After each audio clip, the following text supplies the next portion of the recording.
Para sa ating ulam ngayong tanghalian, so ito nagisa ko ng luya, bawang at sibuyas. Isinunod ko na rin yung hipon. Okay, hintayin lang natin pumula ito bago natin isunod yung ating susunod na sangkap. Okay, naglagay nga pala ako dito ng paminta. Hindi ko na maipakita kasi wala akong ginamit na tripod. Okay. So, ayan, ilagay natin yung siling green. Ito yung sigarilyas. Hiniwa ko lang siya ng ganyan. Hinati ko sa gitna, then hinati ko ng ganyan kahabang putol. Then, ito nga, naglagay ako ng magic sarap. Hindi na ako maglalagay ng asin dyan. Huwag kayong mag-alala kung gano'n karami yung magic sarap na ginamit ko dahil hindi ako gagamit ng asin. Okay, tatakpan lang natin to hanggang sa maluto ng bahagya yung ating sigarilyas. Ito nga pala guys, sa isang kalan nagluto ako ng adobo. Adobong baboy yan guys. At paluto na din. Ihahalo ko lang at titikman natin kung sapat na yung lasa. Okay, check muna natin yung ating tinakpan. So, ayan, kailangan natin ilagay yung kakanggata.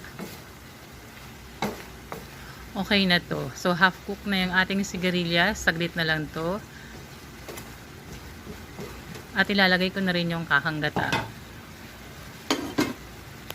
Halagang 25 pesos nakakanggata yan. So, nilagyan ko ng kaunting tubig para hindi sobrang tamis yung ating gata.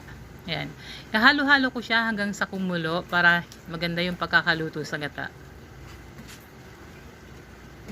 Ayan guys, para maiwasan ng pagkabuo-buo ng gata, hindi kasi maganda yung pagkakaluto niyan kung hindi natin siya ihahalo. Okay na yung ating adobo. Tikman na natin, no?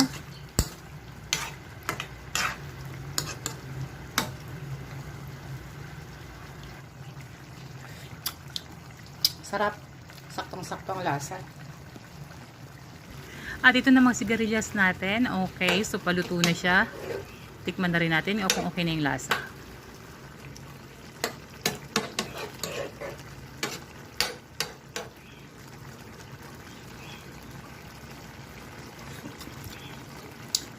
Okay, sakto na. Kaunting kulo pa para makuha natin yung saktong luto sa gata. Gusto natin para hindi agad napapanis kung hindi man nauubos.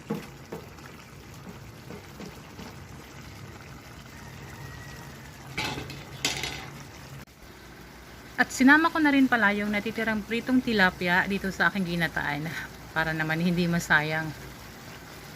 Masarap yan pag inahalo sa gata. Then okay na yung ating adobo, luto na.